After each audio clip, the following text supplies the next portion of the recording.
Grâce à l'entraînement d'Isaiah Thomas, on va voir comment travailler son footwork et son catch and shoot. Salut à toi, tu te retrouves dans le magazine sportif InVO et ça me fait très plaisir que tu sois là aujourd'hui avec moi. Isaiah Thomas, pas la peine de le présenter, magnifique joueur des Celtics, pour moi l'un des meilleurs meneurs de sa génération à son prime. Je peux te dire, Isaiah Thomas prime Celtics, c'était incroyable. Il pouvait simplement driver sur n'importe qui. Il y avait très peu de joueurs à son prime qui pouvaient le prendre en termes de stats. Mais bon, c'est pas ça aujourd'hui, c'est pas ça la question. Là, on va voir comment grâce à lui, on va améliorer notre footwork et notre catch and shoot. Alors, on va commencer par tout simplement le catch and shoot.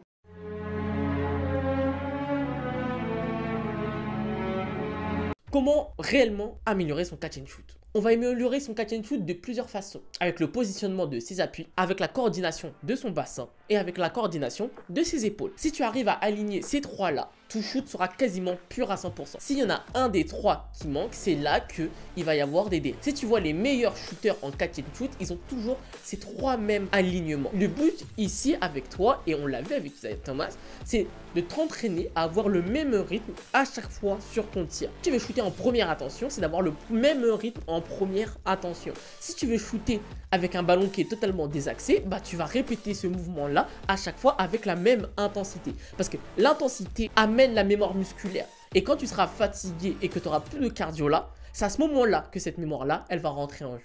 Donc pour tout simplement améliorer ton catch and shoot, pense à ça. Deuxièmement, il y a une partie dans le catch and shoot qu'on ne parle pas assez. C'est tout simplement la capacité d'avoir des variations.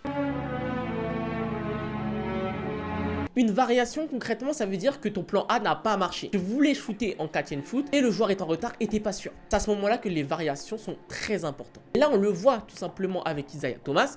Il travaille ça, il travaille ses variations parce que tu peux pas toujours faire ton plan A. Aujourd'hui, en tant que basketteur, tu arrives à avoir un plan B, un plan C, voire un plan D. Regardez, là, c'est pas Isaiah Thomas, mais c'est Klay Thompson. Par exemple, il n'arrive pas à shooter en première attention. Il va faire une feinte, un side step, et il va shooter derrière. Bah ça c'est une variation clairement qui a été travaillée à l'entraînement. Toi aussi tu dois travailler ces variations là parce que c'est ce qui va te permettre de te sortir de pas mal d'ennuis premièrement et de deuxièmement de te créer des possibilités pour marquer. Et après derrière il faut tout simplement aussi que tu sois un bon shooter parce que si t'es pas un bon shooter et que tu fais tout ça, ça va pas forcément marcher. Mais si tu travailles, normalement tu es censé être un bon shooter. Donc voilà, c'est les trois pour moi étapes qui vont te permettre de travailler comme Isaiah Thomas. Donne-moi ton avis en commentaire. N'hésite pas à t'abonner au magazine sportif InVO et je te dis à très vite dans une nouvelle vidéo.